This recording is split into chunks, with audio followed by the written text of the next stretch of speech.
Italy? Dat is redelijk letterlijk. Ik ga wandelen.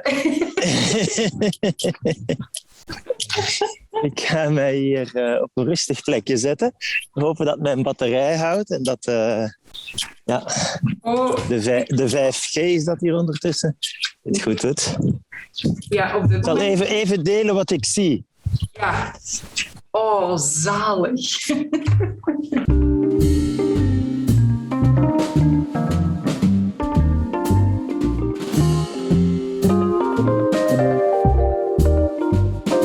Hi, Steven. Welcome, and thank you for wanting to join me in this podcast. Pleasure. It's really, really an honor to have you. I was doing some research about you, and of course, I found the No Nonsense Meditation book and the workbook. But I also realized I'm talking to someone who is a best-selling author and has a Wikipedia page, and my nerves just got out the roof. Please don't. And when I realized that I was really getting nervous, I decided, because we ran a little late and I was waiting for you, and I decided, okay, let's do some mindfulness, because I also have it in my training. And I decided, like, okay, let's just sit down and just be, because I have to wait anyway. So let's do that.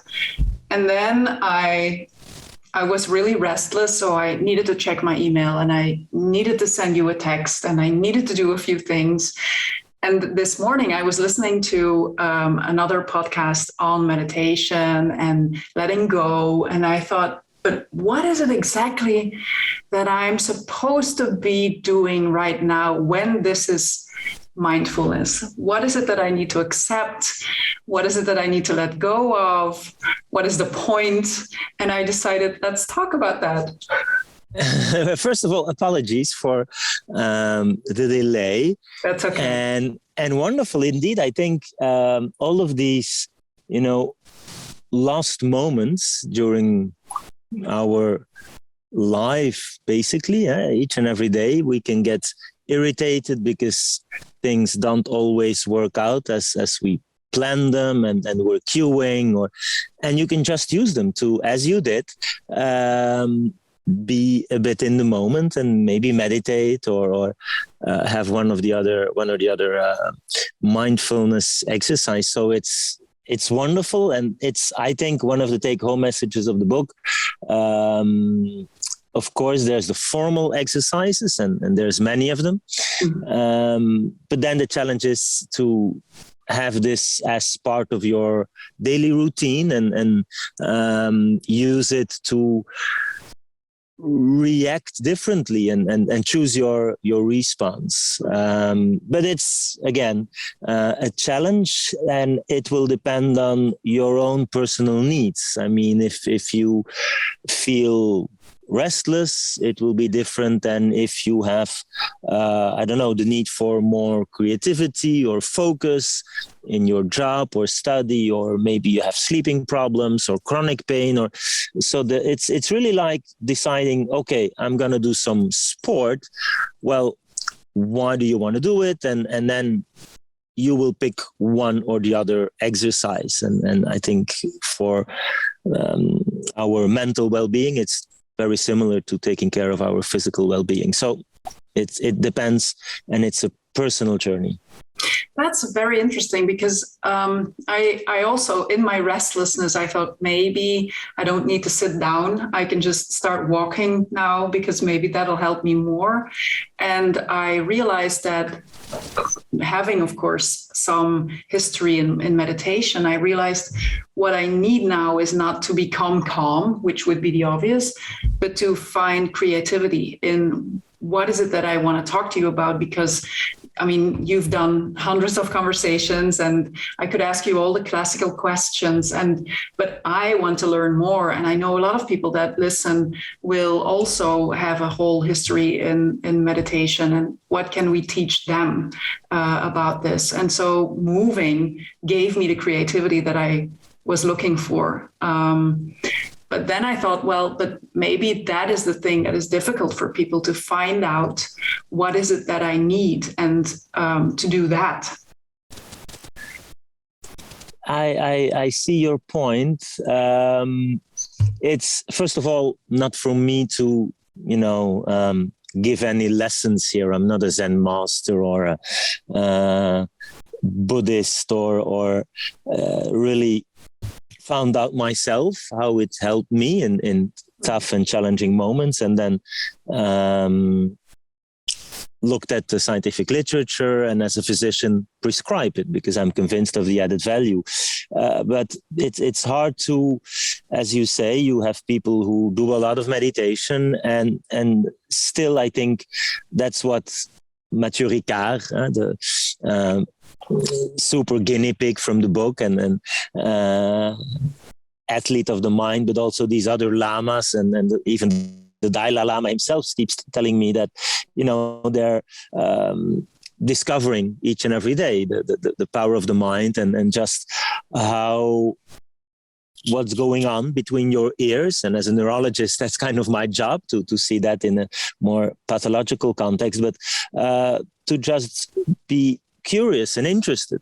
How is this in my mind, and that I sometimes get distracted and sometimes I'm in the flow, and attention is a key word, of course, and it's something that is important, whatever your job, whatever your activity, and maybe we're neglecting that a little bit, and especially in this highly technological, highly connected society.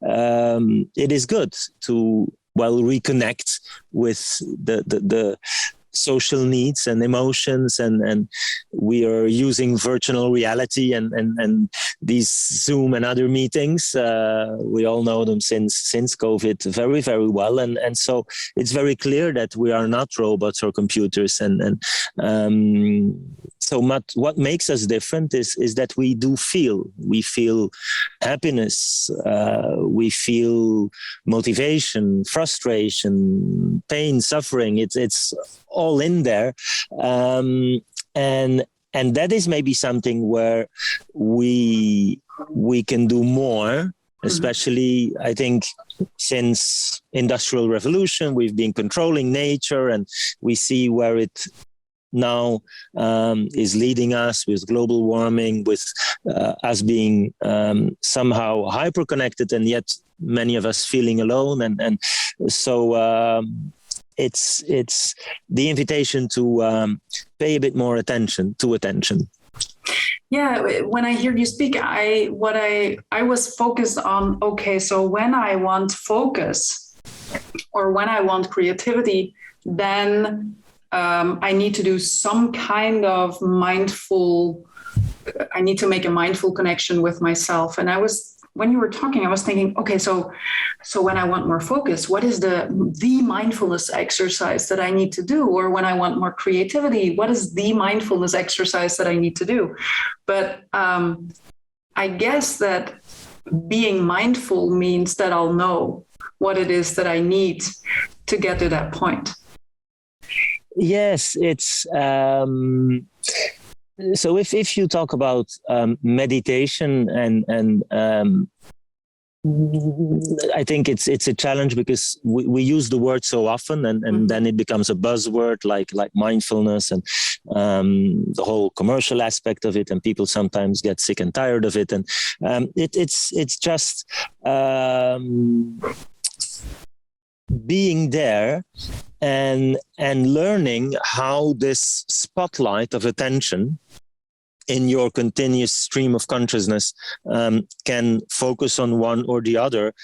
And also, as often is the case, and as studies show, the spotlight goes elsewhere, and that's distraction, and it gets influenced by your emotional status, and that can take up a lot of mental space, and that's all it is, basically, to just be aware of these mental processes, which of course, for me as a neurologist, is something that I find it a bit strange. I never ever was taught anything about it in medical school, and also as a caregiver. I think this is useful, and especially as the mission of our lab is understanding the human mind and consciousness in all its possible states. So it was truly wonderful to discover this.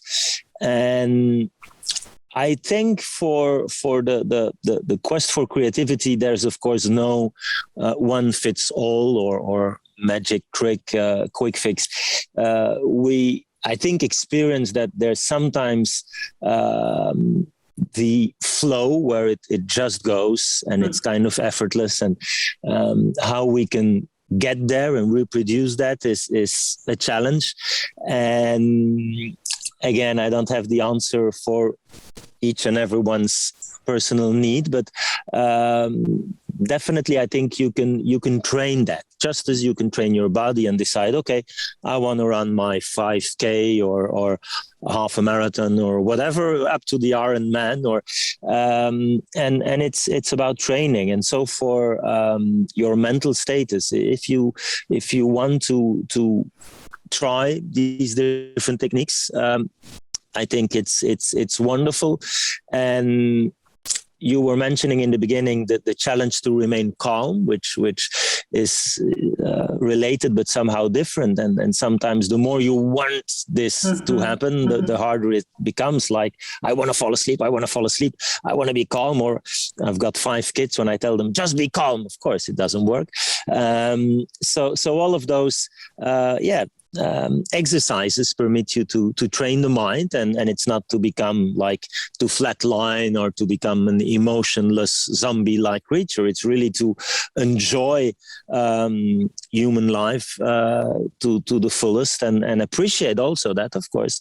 I'm very, very happy. You see, it's good weather. I'm outside and extremely privileged, but sometimes it rains, and sometimes we have to deal with what life throws at us. And again, I'm very happy I found out a couple of exercises that work well for me. For me, it's like, am I saying something like incomplete when I would say, or too short when I would say that meditation helps you to connect with being instead of doing, and therefore you'll get the answers and you'll get more of whatever it is that you find important to bring it to your life?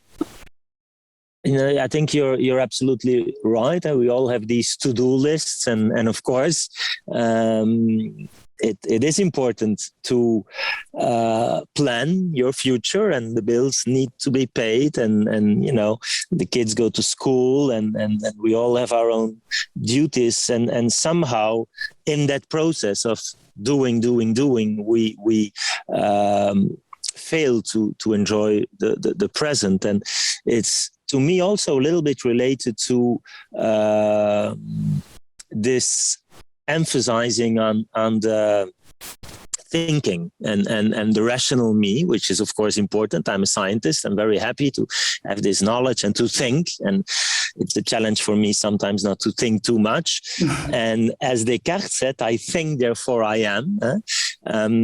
Maybe he missed out something, and it was also this kind of mechanistical, rational view of philosophers of his day, and how maybe also we could rephrase I feel, therefore I am, and how can I combine, and of course it's not a black or white story, it's you need both, and how do you do that? But you're absolutely right that a little to be list, but again it's no competition, it's about letting go, and then experiencing that some things actually, if you talk about professional life, go more smoothly, and it's very, maybe first sight, a bit of a contradiction to take off the pressure and just let it go, and see that if you trust the process, it works out well. but again, it's easier said than done, and it's all these different challenges at different moments in our life that make the trajectory of life and how to deal with it again, which is something we never taught anything in school. So that's what I see in my consultation. You hit this personal crisis, whether people get sick or are stressed at work or trouble in their personal life. But it's when you hit button that suddenly you need to find out, how do I now go on, and I think we can really maybe offer our kids and each and every one of us some of the tools, and meditation is one of those, and mindfulness. Yeah, I was very struck by that when I read it, because I've talked about my own personal crisis in my life that were a turning point as well. And obviously the same thing happened for you, like getting divorced and having to deal with that was obviously one of those immense turning points for you to be at the bottom and to then decide, I want something different, or I need something else than what I'm doing now, or obviously. Yes, absolutely. As a professional studying the human mind, and as a neurologist prescribing drugs, it was clear that, as you mentioned, and it's the details are in the book, but the pills I was taking were not the solution, and the cigarettes and the alcohol, all of those things that kind of put brakes on your mind and are not necessarily the first or only thing to do, and wanting to be an inspiring dad. So very, very grateful that in that period I met Mathieu Ricard. It was really one of those things in Paris. And then being a scientist, of course, that was very important. I could see with my own eyes how meditation changes your brain, your gray matter, the connections, the capacity to control those thoughts, perceptions, emotions, and then enjoy the retreats, and that's now an hour with my wife, who's a psychologist. Every year we have at least a 5-day retreat in silence, and that's a luxury that we offer ourselves. Yeah, it reminds me though of a world conference where I was in my area of expertise, and we had I forgot the name, unfortunately, but it was a scientist who came to talk about the advantages of mindfulness or meditation, and he said that there were obvious proof that if you would meditate for a huge amount of hours, that you could change your cells. And on the one hand, I was struck by, so the only thing that I have to do is sit and, meditate, and then I could improve my health substantially. And on the other hand, I was like, hours? Days? Really? I cannot do that. I will not do that probably for a long time. But so I'm wondering, like, if you say meditation, or that's what I understand that you say, that meditation can really make substantial change in mental health, but also in physical health. So is there anything you could tell me about that? For me, it's just one of the key players in your life hygiene. It's indeed taking care of your mental well-being, and meditation is one of the techniques, together with taking care of your physical well-being, and move enough and be attentive on what you eat, and the quality of your sleep, quality of your relationships. So all of these things are important, obviously, and are interacted. It's terribly complex, and that's also for us physicians a challenge, because the interaction between the mind and the body is definitely there, but it's also extremely complex. And maybe we, for that, have considered it too complex to even study or acknowledge. But yes, in the book, there's this, as you remember, little drawing of your chromosomes and the little black caps called telomeres, and studies have shown that when you have chronic stress, they tend to get smaller quicker, which is to be avoided, because it gives you a risk factor for several diseases, including cancer, and several studies are showing that meditation has a positive impact there. So it's interesting. You can see the effect not just in the brain, also at a cellular level and immune system, and up to your genetic material. So it's worth spreading and inviting people to be a little bit attentive. But again, how you do it, and my good friend Mathieu Ricard, who lives like a monk, has a very different life than us, right? And my wife, when he comes over, he stays at our house, and she says, well, it's easy for him to be Zen, right? He is not married and a working partner, and no kids, and no need to go to the grocery store and organize your life. And so when he says, just take your 20 minutes in the morning and in the evening, sometimes we do and sometimes we don't, and you do what you can without, of course, being stressed. I need to sit down and take, but like, for example, this morning, I enjoyed a little run. I'm here by the Saint Laurent, so very, very privileged. And that was then also my meditation practice, where you can do mindful running, and the rest of the day, it's a holiday here, we'll spend with the kids and family, and we'll see if tonight we will be able to formally sit down. But I think you can see this as something that is part of your both at work and home activities. My wife is waiting for me. I need to do some work at home. Well, I can also do that in a mindful way, and that to me was very interesting to discover. That you got the formal exercises and the retreats and sitting still, as you say, which is really very, very interesting to be confronted with your own inner workings and little voice going on and on and on. But okay, you also need to be attentive to the rest, right? And the retreats I do with Lama Zopa in the Tibetan Institute in Hui, he's also doing CrossFit, and he's having a body of an athlete, being also a mental athlete, and so it all, I think, is connected, and we shouldn't just emphasize one neglecting the other dimensions. Mm-hmm.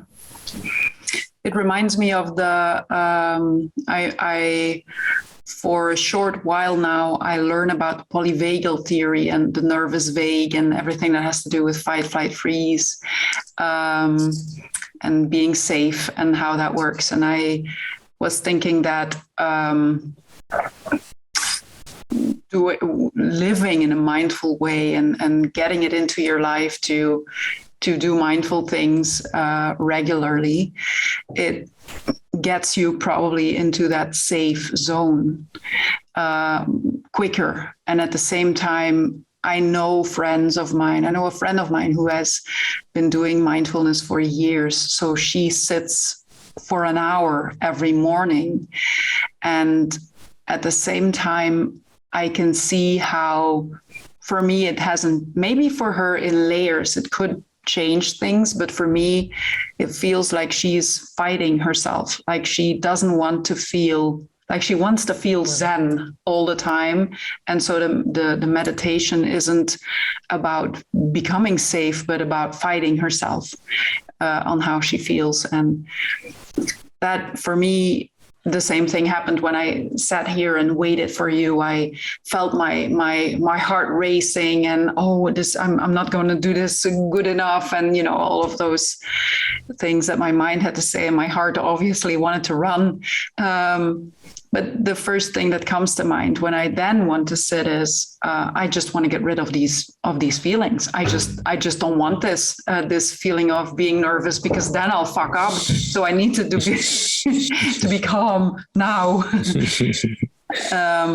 How did you deal with that fight in yourself? Well, again, it is a challenge, and don't put the bar too high. It's a process, and sometimes it works better than other times. But just as when you sit down and you meditate, there's different ways to do it. But often you would focus on one object. It can be your breathing. That's a classical exercise, but it can be a mantra or fire, flame, a river, something where you decide you will focus your attention on for an amount of time. And when you do that, of course, your mind goes elsewhere, and you will notice that and just bring it back, and that goes on and on and on. And so you kind of create distance between yourself and these thoughts, and you let them go, and can do the same with emotions. And when you something happens, like your podcast invitation is not going exactly as planned, and you can feel emotions. If you at that point are able to say, I feel such and so, already you become less anxious or angry or irritated or whatever the emotion is. And so it's again this training of your focus of attention, and how it is impacted by distraction, by your emotional status, and how you can, to some degree, because it's not the aim to become, again, an emotionless zombie or a machine. But yes, the studies show that it has an impact, and that's what we've seen with the team when we looked at changes in brain activity and the wiring between centers who are important for attention, for memory, for emotion, like amygdala and prefrontal areas. And knowing that as a neurologist and a neuroscientist is one thing, and very happy with that knowledge and all the science that can help us. But in the end, meditation is meditating, right? You need to do it, and you can read books and speak to people who do it. But just as running a marathon, I mean, you need to run the thing and experience the last mile or whatever. And sometimes it's very nice, and sometimes you feel again that you didn't do well, and again it's to be less in the judgments, both for yourself, for others, and what is good, what is bad. If you are having a challenging meditation moment, well, that's also wonderful. It was the exercise to, despite the circumstances, just do what you can. You should ask my wife and kids, but I definitely don't succeed all the time. But at least I see that it helps. It helps the patients that I prescribe now meditation and mindfulness, but also they all tell me somehow a different story, and what works for one annoys the other, and the way you fill this in, it's impossible for me, and I actually become a bit suspicious if people tell me you should do this and only my way, because that's not how it goes. So people sometimes, they read a book or they go to a course. Of course, mindfulness-based stress reduction is what I often would prescribe, but some just download an app and the same app would make other people nervous. So it's this invitation to just try it out for yourself. Yeah, but that means that what I heard you say is that if you were to do your mindfulness exercise, whatever it is, and it didn't go well, and you're fighting yourself, it's more important to then still do it because it's worth the training, even if it sets your body in a fight mode or wanting to flee. Do it anyway because it's a good training and it's worth it. Yes, again, but I think you can, because very often we ask, or I have people asking, am I doing it right? Yeah. And how should I do this? And I think you can trust yourself. And yes, of course, it's wonderful if you can make this a routine. And even if you feel it as a struggle, there is no such thing as a good or a bad meditation. You just, once you decided you would do this or that, go for it. But again, I see people who really are able, and you mentioned your own friend who sits down for an hour. That is something I never implemented in my life. I have more, but it's also the way I am and the part of me that I have accepted over time, that I will be restless up to a point and go to a retreat, do the thing, but then more than 20 minutes, half an hour, I don't push it, and that's personal if you decide to do otherwise. So it's also hard there to give feedback from the scientific studies, because classically they would propose a program and define some measures also now with brain imaging before, after, have a control condition, and do that for people like you and I in more a preventive setting or in specific clinical conditions. So there's this whole bunch of studies. But what I understand from my own clinical practice and the patients is that you really do what you can and accept that these things sometimes are experienced as more struggling, and don't consider that as necessarily bad. But feel free to decide. You wanna change. Again, if I see people who obviously live a sedentary life and I encourage to move a little bit more, it's useless to say you should go swimming. They maybe never ever will like swimming and prefer go biking or play tennis or whatever. So here it's really the same thing. You can try different things. Of course, it is good not to switch to a different sport or hear a different meditation exercise every day. But you can trust yourself. If you tried something out and it's not for you at this specific moment, well, that's fine. You can try something else and maybe you'll come back to that later, and trust that you know best in the end, depending on your specific needs, what makes you feel good, and can be very, very diverse. So don't be harsh on yourself as we sometimes tend to be, because that's not what meditation is about. I think that's the biggest challenge, to find a way not to fight yourself in the meditation and in wanting meditation and in keeping clear why you do this, and maybe if we could like solve that, then people would meditate more often than they can now. It pulls you away from it. It might, yes, indeed. You're absolutely right.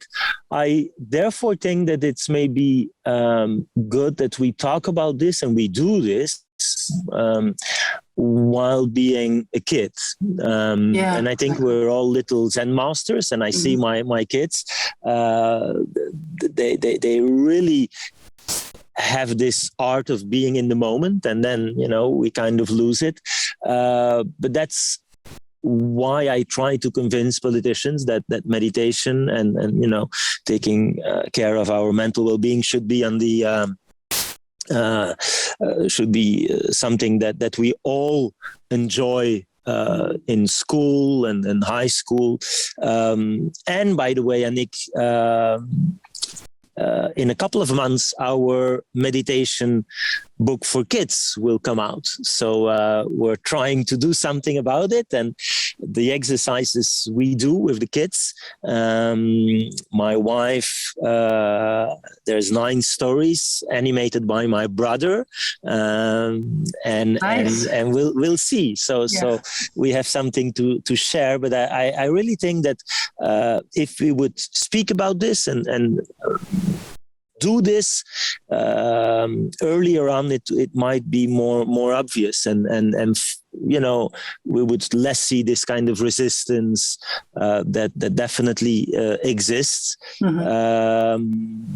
But if there is resistance, I think there's very little I can do, because it's an invitation, and really the only thing you need to enjoy meditation is to give it a try. If you from the start say and have decided this is nothing for me, I am too restless, I am too whatever, it's not going to work. So motivation is, of course, something that needs to come from within. You can be invited, but not forced. How did you, what I get is that you learn about yoga, and then at a certain point you learn about meditation. What did you want out of it from the beginning? Personally, 2012, I was not happy, stressed, and was afraid of what would happen. This little voice in your head. Your brain is a prediction machine, so it anticipates, and it's important for our there's a reason why it does that. It's permitting us to survive in a complex world, but too much is too much. So I was just always thinking ahead and imagining catastrophic scenarios, and also part of the time in the past, and thinking again and again, how could this happen, and what if this, and which of course is can't change the past. So you can learn from experience, but then the challenge is to enjoy the here and now, and that was through yoga initially, and then thanks to Mathieu Ricard, the retreat, the exercises, where I remember the first retreat with him. It was Mind and Life, Europe.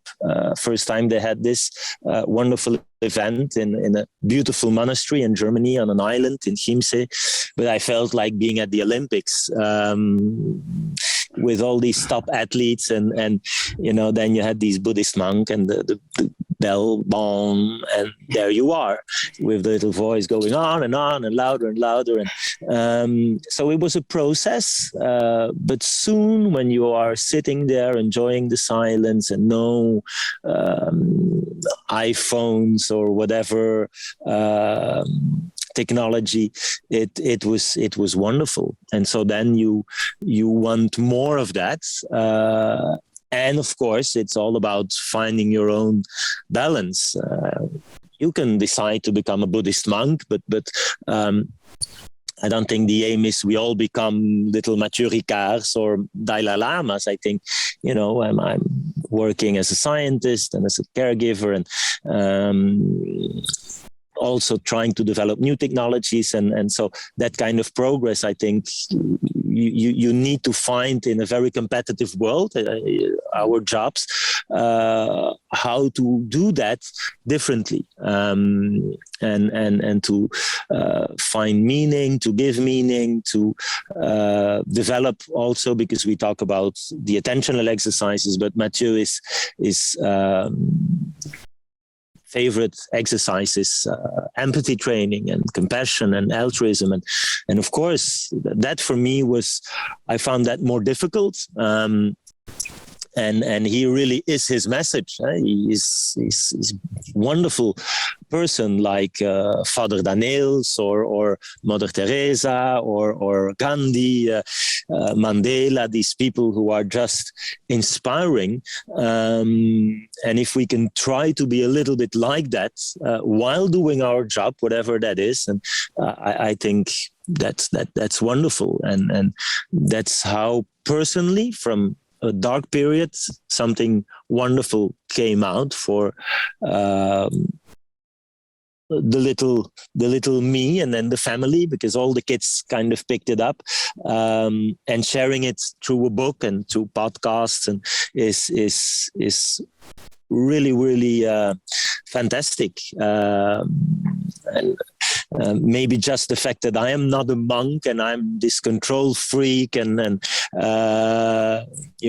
very restless personality is helping some people, because if I can do it, basically anyone can give it a try. And that's also what I missed in maybe the other books I read, because they were, Mathieu Ricard himself wrote wonderful books, and many other people, and yet I felt something coming from, I would say, an ordinary dad, but then also with the possibility to summarize the science and translate it to the clinical practice, was what I had not read before, and happy I accepted the invitation, and here we are with people asking what I think, where I'm really in no position to teach anyone anything.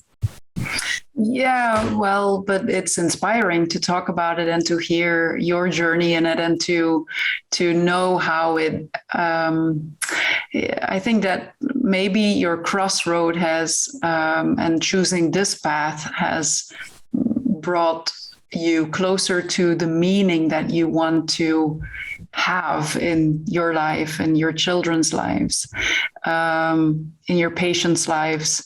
So maybe that's what it did, is bring you very close to fulfillment in why you're here and what you want to do here. Yes, I think you're right, and I have the same feeling as the patients tell me. It's a pity I discovered this so late, right? They say, well, why did I wait till my burnout or my tension headache or whatever? Same for me. It's true what you say about the job I do, and our area of expertise is a damaged brain, and so it has been tough. Also there professionally. Caregivers are also at risk for burnout, and the field I work, intensive care and neuro rehab, we're confronted with devastated families who lost their loved one because was hit by a car, or had brain bleeding, or left people with very, very severe motor and intellectual cognitive handicap, and these comatose, and makes each and every day you realize how lucky we are, and still deal with this challenging consultation, which is also why I now have the routine between patients. I would just offer myself a little break, take a breath, and depending on my needs, meditate for longer whiles if needed. But it helped me in many ways, and you're absolutely right that we're very lucky to be able to use these things, and they help us in the emotional challenges you mentioned, the focus, the creativity, the altruism, So yeah, and also probably what I'm realizing while I'm talking to you, because we've never met before this podcast, talking about the most personal things, and we've never met, is that we probably also have more when you're talking to your patients. I can imagine that before and after, like before you learned this way of living and after that, you'll have more personal conversations with your patients. Like you're a doctor and you're a person in the room with those people. yes, it is true. And again, I think this is something that is neglected in university, right? We're caregivers. First of all, we should learn to take care of ourselves, better take care of the other. But also, how do you break bad news? I mean, when I need to go see a family, it's devastating, of course, to have your loved one hit by a car. And we see families and the most terrible moments of their life, where from one moment to the other they lost something so precious, and you need to explain what is brain death and what is the chance of recovery and deciding on end of life. So I think that we could maybe emphasize more the talents, the skills that are important there, and it's still, I think, very much currently about CV, and you need to be the brightest student to do whatever university study or in my field to specialize. And yet we want also empathetic caregivers and medical doctors, and we don't necessarily select for them. And that holds true, I think, for all professions. We yes. just had Trump. I mean, the president of the United States, he's supposed to be inspiring for many, many people. And I don't think his values are the most inspiring. And yet that's what we see. And there's a number of people in politics or in positions who have power and do not necessarily use it wisely or share some values that take care of others. And again, I can only refer to my good friend Mathieu Ricard and his books, where he's talking about the need to sit down and think about other living beings, and his visits to our house change many things, also what we eat, because you don't want to know where these eggs come from or this hamburger, and then something is very probably wrong if you don't want to know what happens and what suffering it costs. So huge challenges, and again, trying to find your own path there, while not judging other people with their own choices, but yet still try to do it a little bit differently. So it's work in progress, and I'm extremely happy to have the feedback, because the book is now translated in 10 languages. I think it clearly answers a need. It takes also a lot of my time, which is why we're here in Canada. My wife said, you're working even harder than before. You should read your books again. And so we're here. I don't use the word sabbatical anymore, because there's a lot of projects going on. That's the personality, I believe, but still, it's wonderful nature, and it's again with the family enjoying the moment, while of course thinking about the work and the bills, and it's this equilibrium, but I'm very, very grateful that people give positive feedback, and having this said by a neurologist apparently for some people help. I've got many engineers and other Cartesian people saying, okay, well, if he says so, maybe we'll give it a try. Yeah. So that's wonderful. Yeah, it is. It really, truly is. I'm happy that it makes people go away from the how do you say that? From the this is fluffy, but no, it's science, and it's really, if you want to feel more strong as a human being, more connected to yourself, more connected to your family, more connected to nature, to what you're doing, to fulfillment, to gratitude. And it's just, it's a tool that is substantially adding something to one's life, for sure. So yes, we need more of those books, and children books for sure.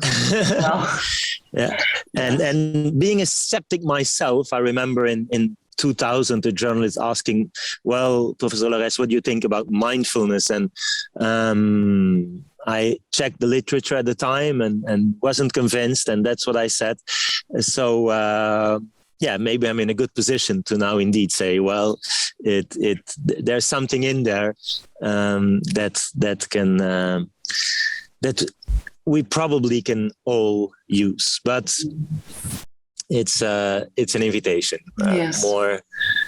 More we cannot. Exactly. Well, that being said, I can only thank you for this conversation. Thank you so much, Annick. Wonderful podcast, wonderful initiative. Look forward to the other episodes. Well, I'll be sure to let you know when they're out. And I will definitely also be following your path in this, because it's very interesting to see. Thanks. Pleasure. Thank you so much. If you need anything, please let us know, because you're based in Belgium, but your podcast is in English. So yes, it will be listened to throughout the world. Yeah. Wonderful. Yeah. Wonderful. Yes. Great initiative. Thank you very much. Thank you so much for having me. Thanks. Cheers. Take care.